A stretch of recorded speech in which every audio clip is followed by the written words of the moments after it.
Table 28, Simon Ers, Konstantin Invanov, Table 24, Marcel Price, Saman Galami, Table 25.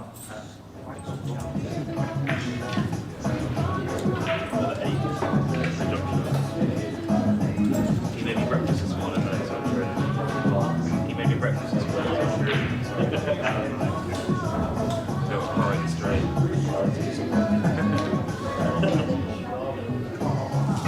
I can't sit over there. I can't sit over there. So it's a bit, well, I'm telling him that you're going to beat him. It's a disappointing.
Winner breaks.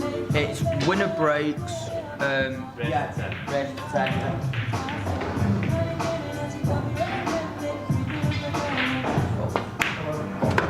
Just a quick reminder, in the pro event is winner break format.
Well, good morning here from Spots and Stripes Redhill. You join us for the first ever GB9 Pro event.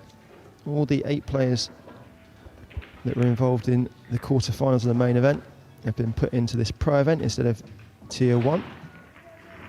And we've got a couple of changes. Firstly, it's going to be a race to 10 instead of races to 9, slightly longer. And also, it's winner breaks. So that can allow you to really punish mistakes. Players miss a shot, you could run off a couple of racks. So, like I say, a bit of a trial event for GB9, but we'll see how this goes. And starting off in this first quarter-final, we've got a repeat of the very tense Hill semi-final from last night. Dean Shields and Mark Capito. So Dean's won the lag. And we'll see how he breaks.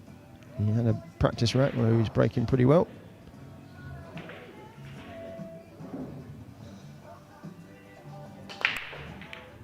One straight in the side. 2 ball. Nice and available.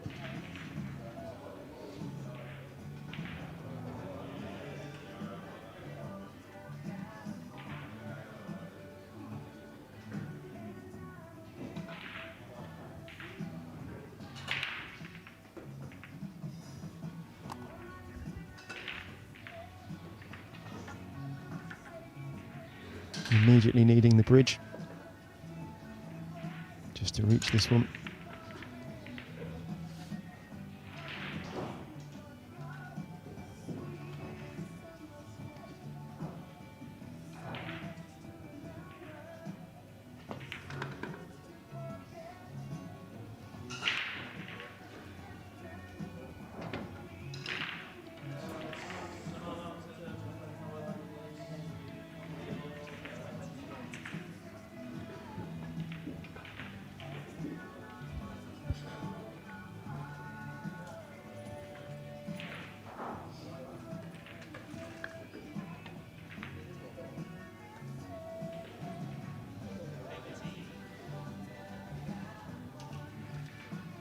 He didn't get on the 3 nicely, so he's just played safe.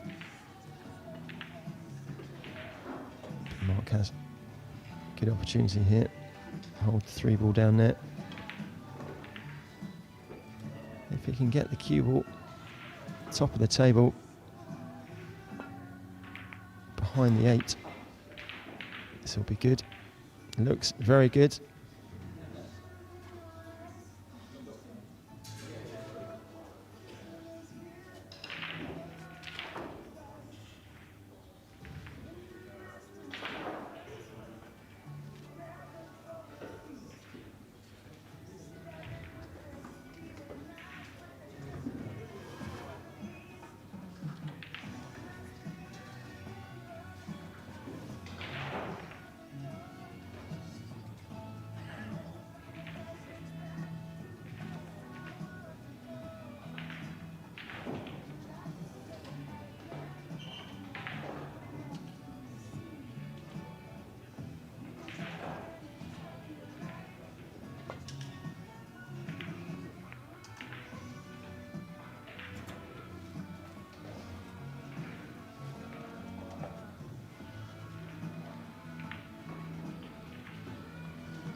It was a tough one to get safe, just because of how close proximity the 6 ball was to the 3. Any contact between the 3 and the 6 and probably would have left Mark with an easy pot, so he's done pretty much as good as he could there.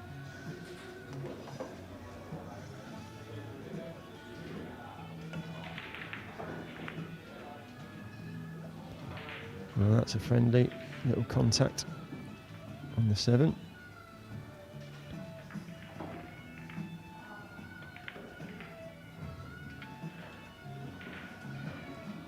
Dean can probably only just about see an edge of this.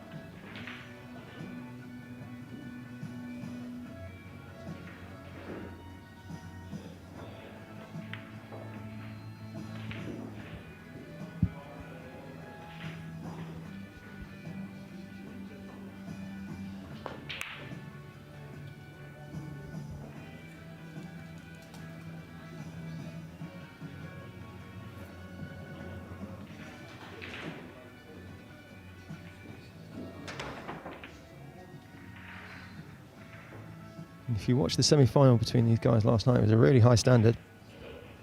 Just as the winning line was approaching, Mark really struggled to hold himself together, it looked like.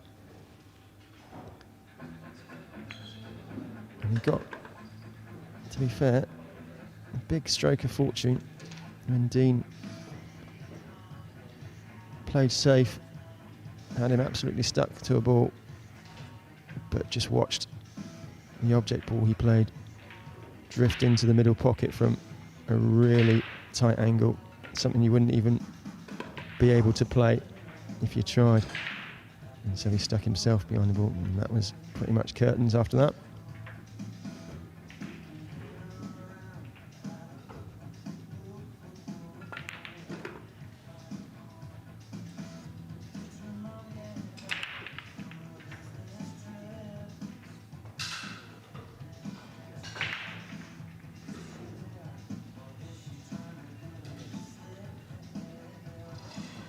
Yeah, struggling with this one. It's really awkward. Any position he picks, he's queuing over that 7, leaning over it. Very close to touching it, so he's gone to get his extension.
Morning, Sam Jones, TYPLive. How are you? I'll wait for Mark to pop this 9. Good morning, Ben. Some of the jokes that I've already heard this early in the morning has caused me to sit down and pick up a microphone. That's how bad they were. From me? No. From our TD and head ref. Yeah, it's... He's just told me how he went to watch the Isle of Man Premier League football match. Yeah. And it was over 3 legs. I quite like that one. So with the enthusiasm that Andy has at this time in the morning, it was delivered much better than that. I do quite like that one, I've got to say. As for me, made me sit down for a bit. Anyway, back to the pool. What a day we're in for. Pro event, Tier 1, Tier 2. Yeah, brand new All pro come to an event. end. Brand new pro event, winner breaks. So Mark breaking in here after winning in the first rack.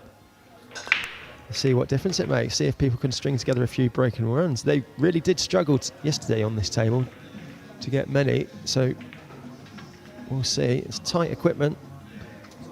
About 4 1/8 the pockets, corner pockets. So something like that anyway. So I'm very, sure very tight. Tash, our table fitter, will be able to tell us. Yeah, well, last time I said they're about 4 1/4 because I was just going by eye, and he very quickly said, no, they're less than that. They're tighter than that. So, yeah. Yes, there is pride and joy, as much as his social media post would say different. Yeah. He absolutely loves it. Yeah, he pretends he doesn't. Oh, throw one in there.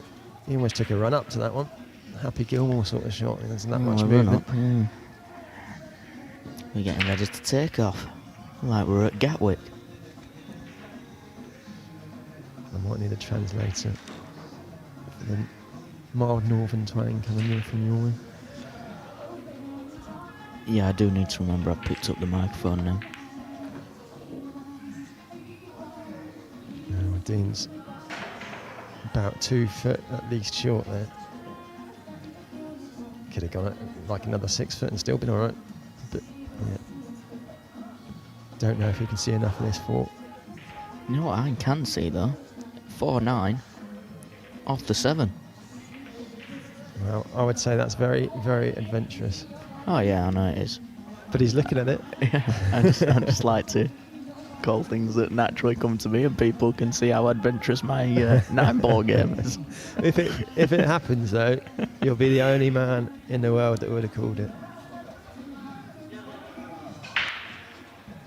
It's just what I'm like. You naturally just see, like, what else is there to do? There isn't much, is there?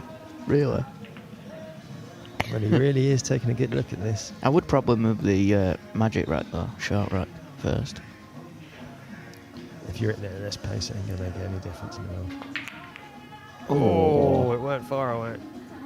Yeah, you had to do like half ball. It was like your typical billiard shot. Half ball off the 7, in she goes. Well, you've been getting right into your billiards. Stream a lot of that, don't you? Yeah, quite a privilege to stream a game that's very niche. Yeah, it definitely is nowadays, unfortunately. A lot of skill involved. Underappreciated, I think. What's next for you after this event then, Sam? Trying to think. Oh, it'd be the World Billiards Championships. Ah, well, there we go. Yeah, beginning of October. Where's that this year? Landywood.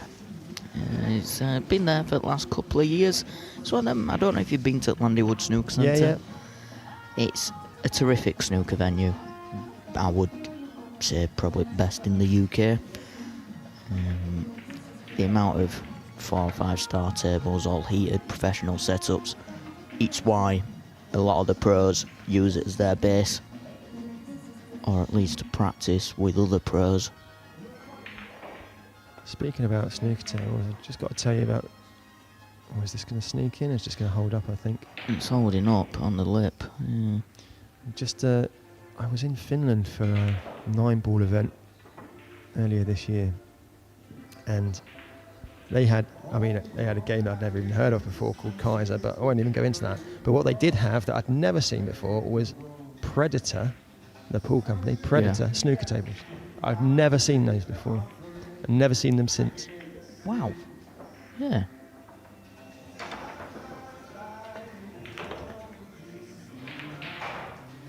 I suppose it can. Yeah, Predator ones. Yeah. 'Cause I thought, did they actually do tables themselves? They do 9-foot tables and stuff. They do 9-foot tables, yeah. I believe they're manufactured by. I might be wrong, but they certainly used to be manufactured by Sam Billiards. Right. Yeah. Don't know if it's still the case. But yeah, I'd never seen a Predator snooker table before.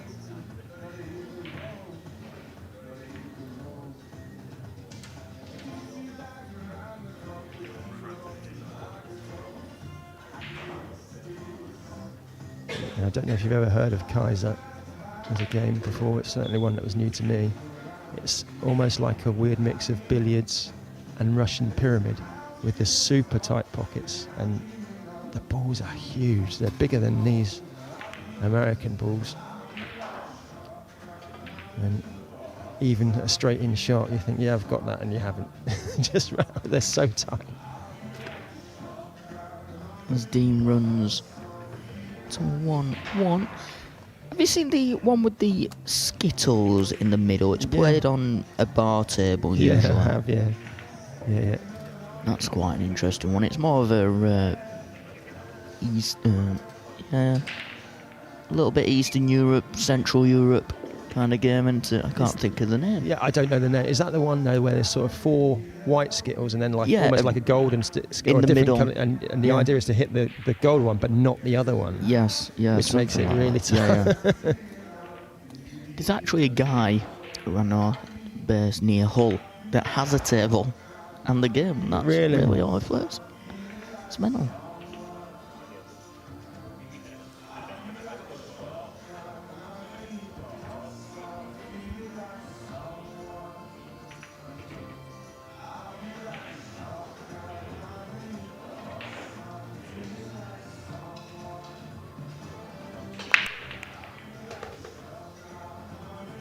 Dean again deposits the one into the side, and again The 2 balls rattled near the pocket and stayed there. So again, easy opener. That 3 looks tricky though. He was just checking to see whether it passed the 5 into the top right. If not, it's going to be tough to get on. There's videographer Ben Grady is right behind me. Nice to see Ben here. He does all our World 9-ball tour events. Top at what he does.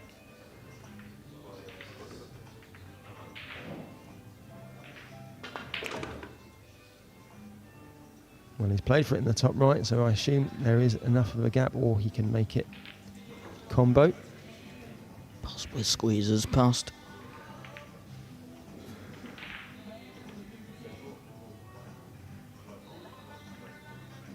Yeah, he's just eyeing up. Now he's got to get all the way back down the table for this 4 ball after this. And this is the beauty of what I love about rotation games like 9-ball, is you've only got 1 ball to go at. So you've got to get there. I know a lot of snooker purists and people like that say it's an easier game because they see the slightly larger pockets. But the fact is, you haven't got 15 reds to go at here. You've got 1 ball to get on.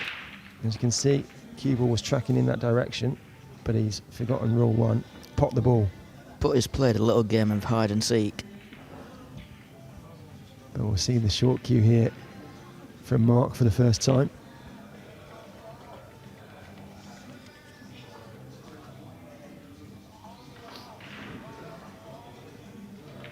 I don't think he has to jump the 5 ball, he just has to carry the 7.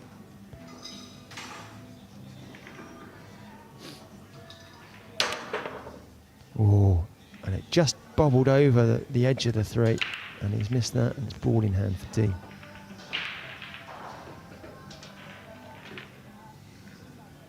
I was right behind that shot, and the line was right, but where the cue ball's just bounced near the 3, it just went over the edge of it.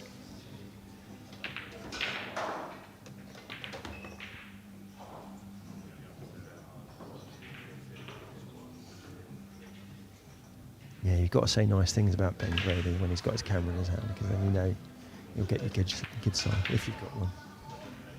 I'm just glad I've had a bit of a shave. On day 1, I was coming back. I've done the money matching McNamara's. Where's the cue ball going? Where's the cue ball going? She's sound on the lip.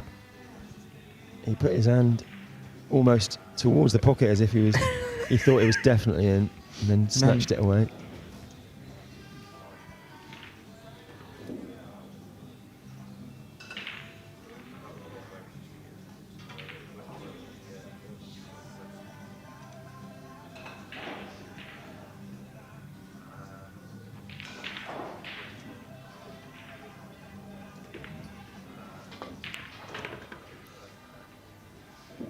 But he's got away with it, and he's recovered well.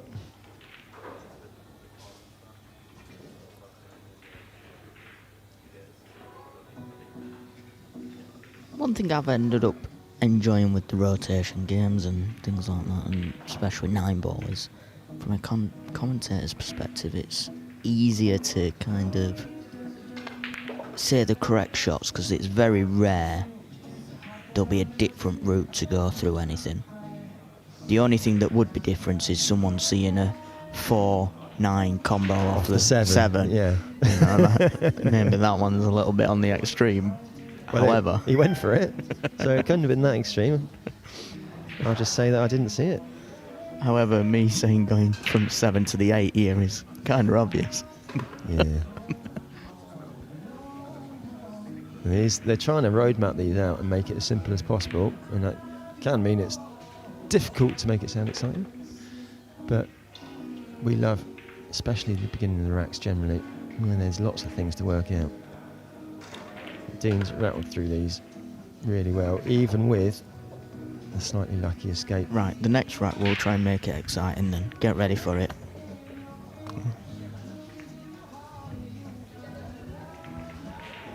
I best stand up for this. Be like when I do my boxing commentary. You haven't changed heights. Thank you for that. It's just easier to get the emphasis out. Is that what it is? It opens the diaphragm. Bit technical, was that in the morning?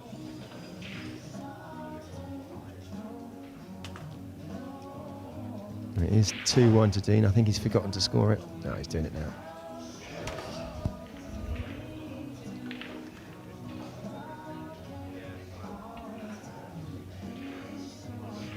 So can he keep Mark sat in his chair?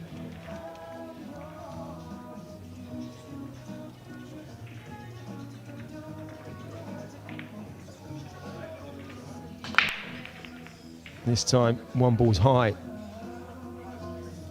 but it's gone safe. It's gone dry, Ben. I can't believe it. It's gone dry.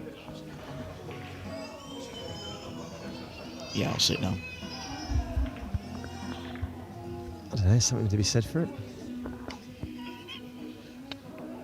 Not good things, but something. To be fair though, I know you're obviously over-egging it for comedic purposes, but when we go to these events like Hanoi and you get to the semis and that sort of thing, that is the sort of tenseness that the audience brings. It's amazing. It really is exciting when something like that happens. It's a great cross double. Oh, he's a bit unfortunate. It's more annoying when you had a line in your head ready for when the one ball went into the middle, but... You'll have to save it for another time. Don't spoil it now. Yeah, Dean's ruined you there.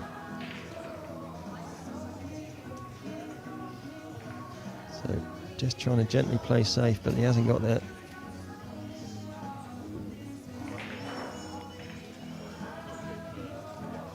Now, depending how far away from the cushion it is, Mark could be in trouble here.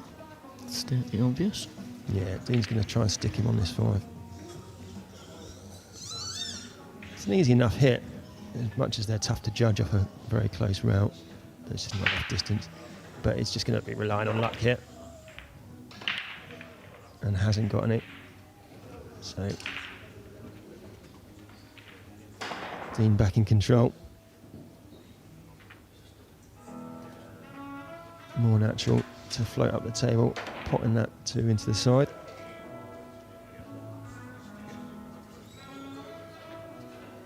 (4-9) potentially in his mind for a bit later on. Again, he's overrun this a little bit. Probably a bit fortunate his line didn't take him towards the corner pocket.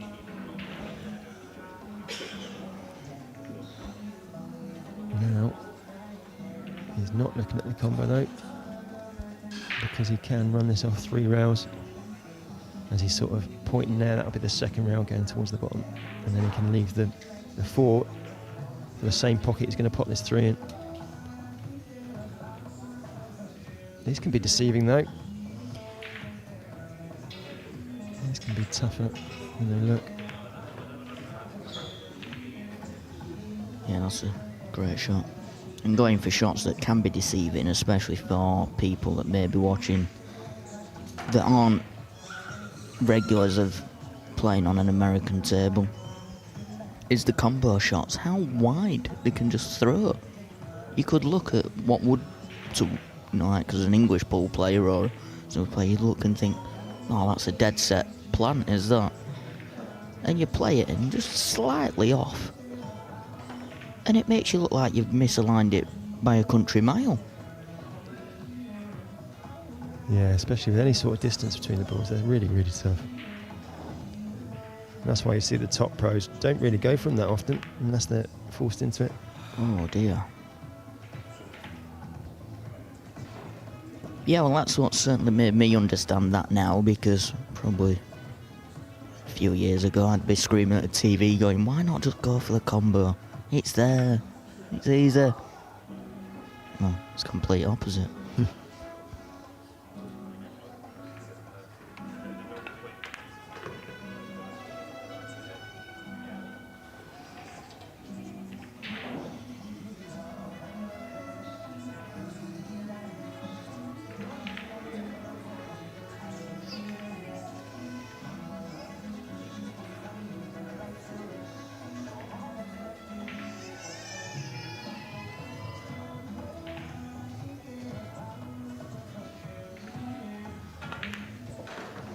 Yeah, he was able to get enough purchase on this. It's coming down to the right hand side of the 6. Yeah. I still will never understand players not moving that rack off the table. There's another table just this side of where you can see on the camera. Just put it there, it would just save them moving it every so often when it gets in the way. That would throw me right out my stride, to be honest. Yeah. It's what you're used to though, isn't it? If it doesn't bother you, it doesn't bother you. I kind of found myself doing it naturally when I was playing in the Flyer. Doing what, sorry? Just putting the On the rack side? on the side. I don't know if it's just because you see everyone, not everyone else do it, but you know what I mean? Like you just... It does tend to be people, you know, follow what they see. That's why good examples are 100%. to show. Yeah. So we see it a lot with the junior players when we have our junior opens around the world. You'll see a lot of mannerisms that they've adopted. Yeah. Do love those events. You see some amazing young players. Young Albert Januata from Indonesia. I think he won the Hanoi Junior Open last year. And only a few weeks ago, he's won his first senior event. And just taken out some of the best names in the world.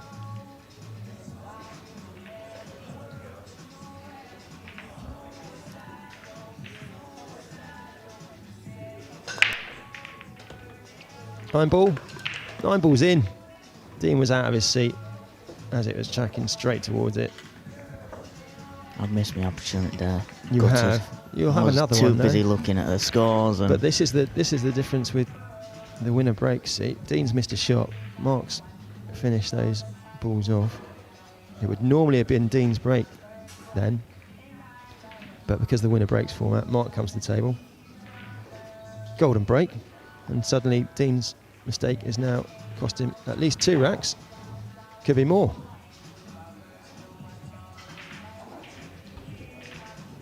the other match that's currently taking place in the pro event is Jake Dillon-Newlove against the main event champion of Event 3, Liam Monk. That's over on Spots and Stripes TV on YouTube.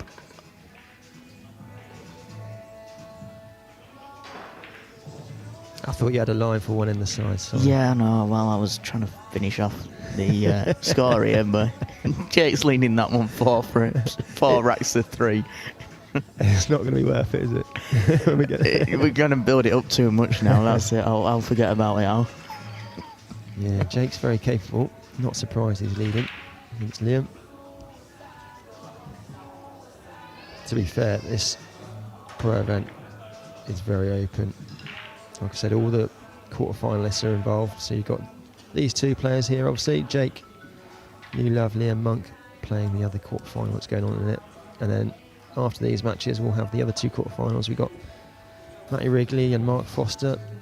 And also involved Ramesh Danny Gokul and Ashik Nathwani. Ashik, the man who sent Fraser Patrick out at the last 16 stage with an amazing 9-1 scoreline. Mark's missed that 2 ball, so Dean now comes back to the table. His mistakes only cost him 2 racks. But that is the difference, like I say, with the winner breaks format. It would normally be only 1.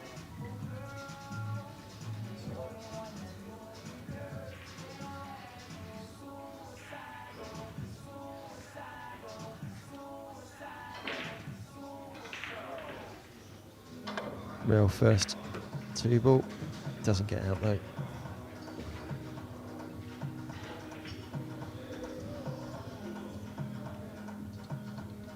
You know what, someone floated the idea to me the other day, and it's not the first time I've heard it. Loser breaks.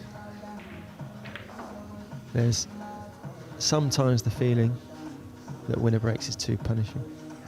I don't agree. To be honest, I think it should be that way, especially That's in what pro it's events. all about, isn't it? It's about absolutely. being attackive and being on the front foot, So foot on the throat kind of they thing. wanted a loser break, so that the worst that can happen is you lose one rep. Yeah, absolutely. Because even in an alternate break format, it might be your break next anyway. No. Well, that's exactly what I said. Just starting to lose the sporting element, I think, of when you start to make it. I'm not a It massive fan. screams participation medal to me. Yeah, I've never been a massive fan of handicap events. I've never been a massive fan of. Don't get me started on that. Yeah, even when I was playing snooker in a local league, I'm certainly no Ronnie O'Sullivan. I can occasionally put a 50 together, and that's about it. I've had like 1 century in my life, and I was having to give people 70-point starts. It's just like I'm never gonna make that up ever. I had one guy where I actually made it all up and was slightly ahead, and then I had one guy pot the pink and black, and that was the first balls he'd potted all match. Exactly, it's done dusted. Yeah, was running around the don't table get- like he won the world championship. So yeah, not a fan. And I'm not bitter about it. I've definitely forgotten about it.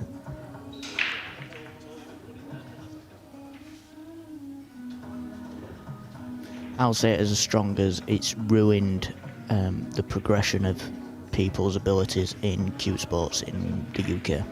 Well, I think it has especially in 9-ball pool, I think it has a real problem in America, because they have these Fargo ratings, which is, by the way, that's a really good system. Yeah, and I'm yeah. not trying to actual slate the rating's good. system, because the actual system is really good. Yeah. But they have events where, you have to be under this Fargo to enter, and they even have massive national championships with big money, where you have to put a team together, and they have to be, a combined ranking of this event, Yes. of this amount, and as a result, people throw matches. Yeah, try and stay under a certain Yeah. Fargo. Yeah. And so, but you get everybody doing this. So what's the point? Yeah. What's the point? Why is it? I've never really known many sports where you get penalised the better you get. There's less for you to win the better you get. And that's why I'm really glad the World 9-Ball Tour is leaning completely the other way, completely professional. And if you beat someone like a Joshua Filler, you've earned it. It was off scratch. You didn't get several racks to Yeah, start. yeah, You didn't yeah. get a ball handicap.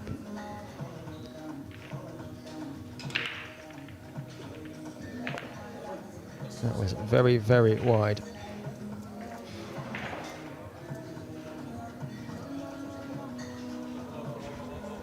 Yeah, I just think from what I see in the English pool scene,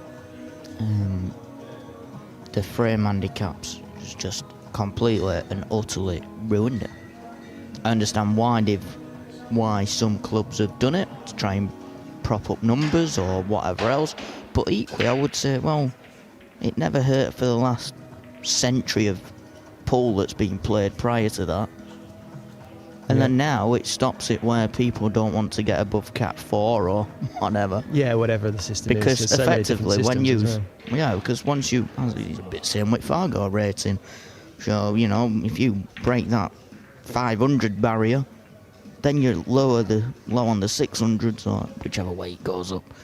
And then you're restarting again, aren't you? Bottom of the pile. I'll tell you a system I don't mind too much, though, is having like a tiered entry cost. So Yes. if I'm playing a snooker event and Jimmy White turns up, but I only pay half the entry fee, I'm all right with that. But I don't want to start against him. I still want to try and play him as it is. Or should I have said he doesn't want to start against me? I probably should have said that. Yeah. But yeah, I do think that's a good way of doing it. Obviously, it makes it difficult on prize pots and whatever absolutely. else. Yeah, it brings its own problems, absolutely. Yeah, But as long but as from everyone a can be involved. rock up and Yeah. it's like here the vast ability of players.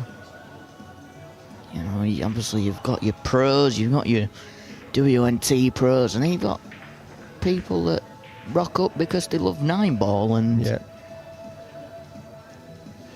And don't worry, I do see the irony in what I'm saying when GB9 carries a tiered event system as well. But everybody goes into the main event. Yeah, that's everybody goes into everyone the main goes in. event, And then you're here for also 3 days as well. And then you also get the opportunity to play people more your level at a separate event. But I do see the irony of what I'm saying. But it's no, not like because it's not like- different. yeah, I always yeah. say that's different because you're not on about just throwing up one tiered event and that's it. Yeah, and these guys can't enter it at all because they're too Exactly. good. Yeah, absolutely. You know, you're on about a thing where the people that, with all respect, that are here in playing in probably lower end of tier 2, they've still got 3 days worth of hotels to pay for and everything else.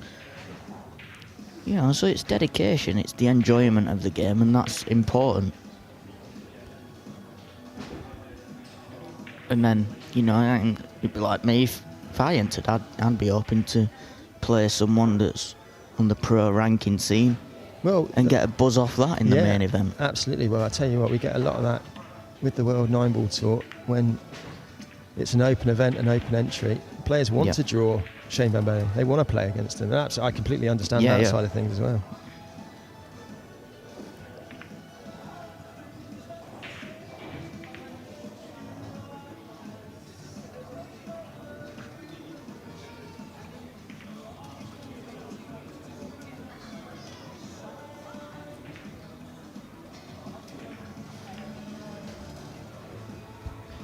The UK ever go back to open entry? Or is it still going to be invitation? I know you don't actually. Yeah, I'm not part of the system that decides that. But But I think basically for most of 2024, they trialled the qualification system. And it was a good idea. It also gave a lot of people reduced entry fees because the entry fees came from people paying £20, £25 entry fee instead of £250 or whatever the entry fee was. Sorry, $250. Sorry. And it also had the benefit of guaranteeing that players who got in were of a certain quality because they had to have won an event or got very far in an event. Well, I think from that side of things, but it is a bit of a faff. If you're a more casual player and you just want to pay your money and turn up, I think that aspect should be there as well. And so I think they've gone to a bit of a hybrid system now, where they can run qualifiers and some places do run qualifiers, but also there are some spaces there that can just be paid for. But they're super popular. You have to keep your eye on the WNT socials because as soon as something gets released, there's players here that are going to, say for example, Hanoi Open and Philippines Open, and there's an event before it.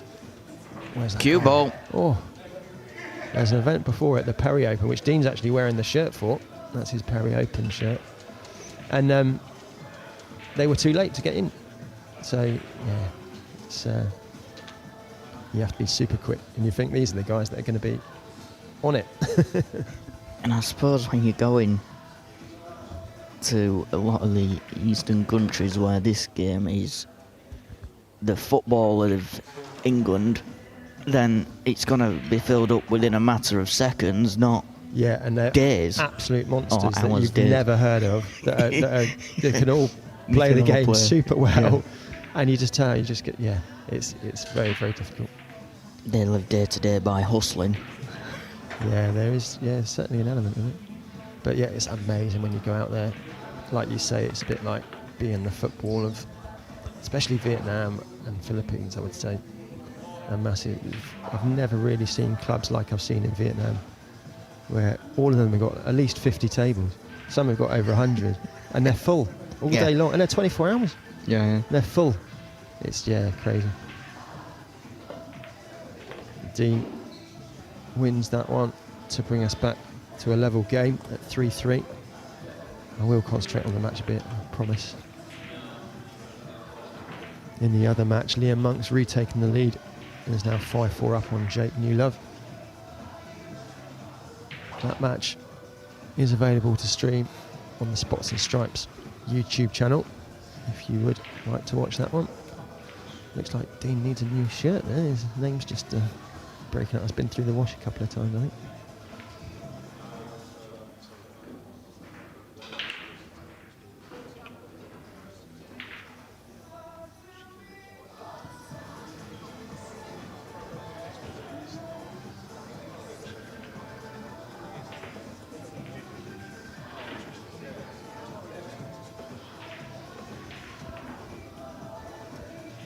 Tell you something, you don't get that in Crucible, do you? Well, yeah, you do. Yeah, you do. Yeah, you talk about phones. A lot more. 100%. 100% you do. It amazes me the amount of times people are told, reminded their signs before you go in. MC gives an announcement that says, you know, please make sure, and it still happens so frequently. It's like, if you can't work out how to put your phone on silent, which I get, not everyone's technologically, like, I'm not great with it, but I can put my phone on silent. But if you can't work out how to put your phone on silent, turn it off. That's all you got to do. Hold the power button. It's gone. I just find it rude. And then wait for your government to release an alarm system at 3 p.m. on a Sunday, yeah, which is exactly when most snooker finals are on. Yeah, we had that during the Pink Ribbon charity event at the weekend. Yeah. Put everything on hold. At least I'm sure you knew about it in advance, which is... Well, no, because what happened was some on different networks went off like 20 minutes after. Yeah, I heard this. Mine It's just did. like, what's the point in that then? So as dumb as it sounds, I've got 3 SIMs just through different. Cause I'm not the gonna country's ask. network's ridiculous. I'm not going to ask. And yeah, one room worked fine, another one didn't, and then it went off like 20 minutes after. So did you get multiple? Yeah, I got Okay. more. That's when I realised that, right, it works off your SIM as well, not just device connection. That's good to know. I wonder how many relationships suffered when the secret phone was discovered. Oh yeah.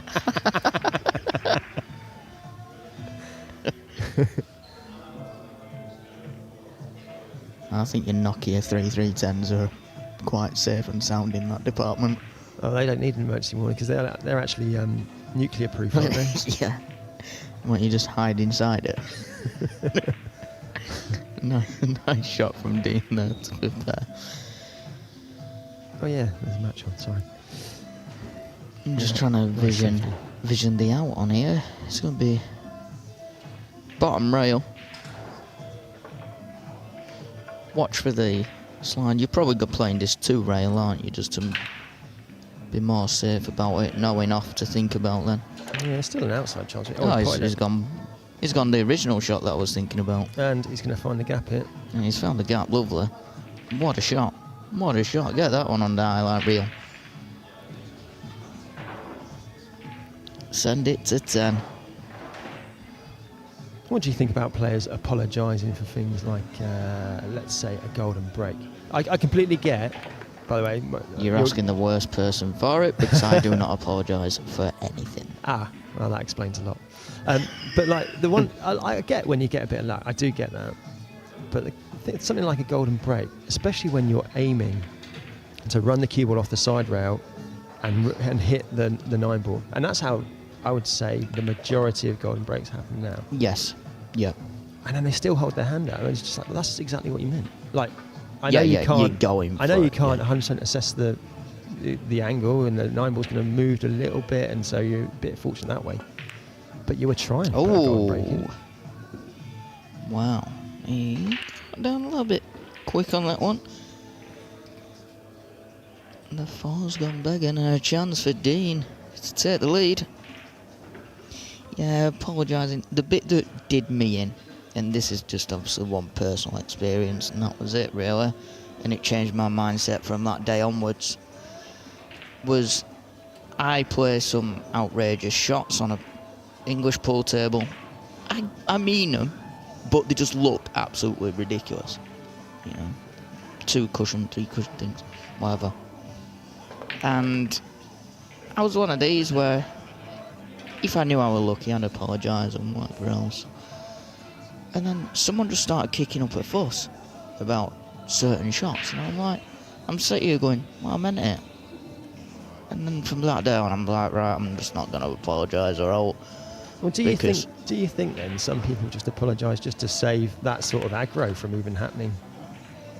Like, even if they don't really mean it. I just switch off now. Literally, just, yeah.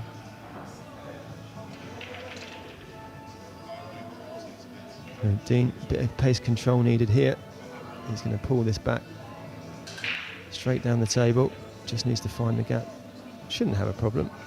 It's just going to go and get his extension because he's leaning over these balls at the bottom of the table. 8 in particular. Doesn't want to be close to it. And you can see even with his extension he's fairly close.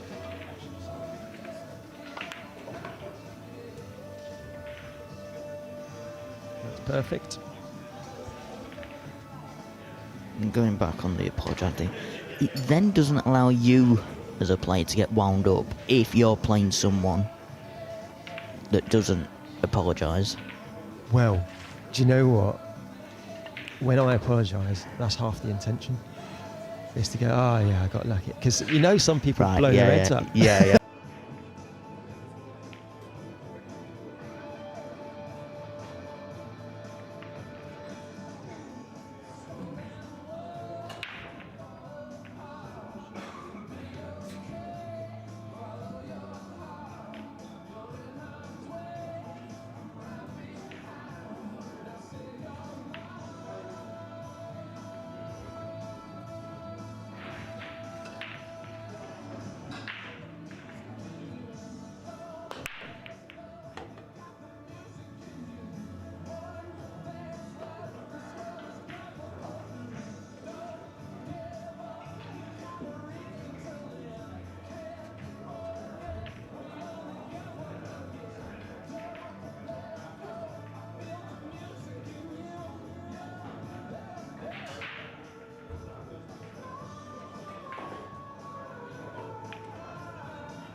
Just replacing the 6, so exactly where he would leave Mark. Of course, you don't want to leave anything too difficult in case you get it back. It's a tough thing to judge. It's probably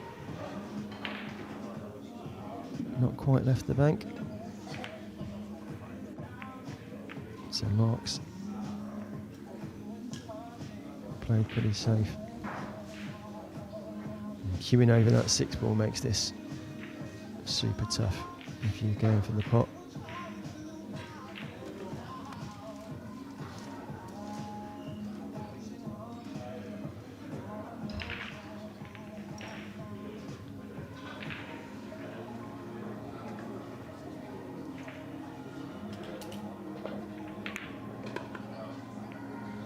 It's a great pot. Can't believe he hasn't got.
This is the last call for the flyer.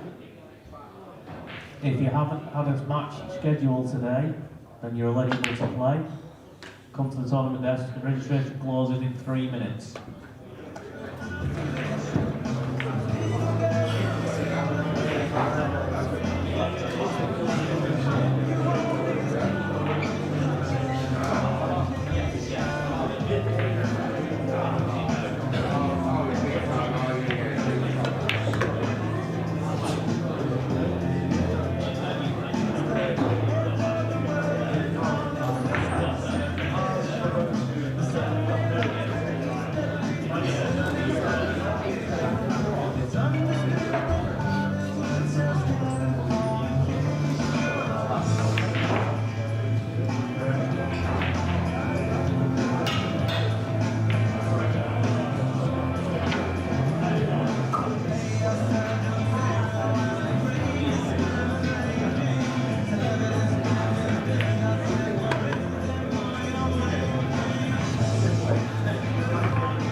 Team Passer, Jamie Simmons, table 27 please. And Mikey Duncan, Carl Williams, table 29.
Let's see how you do under pressure. Oh.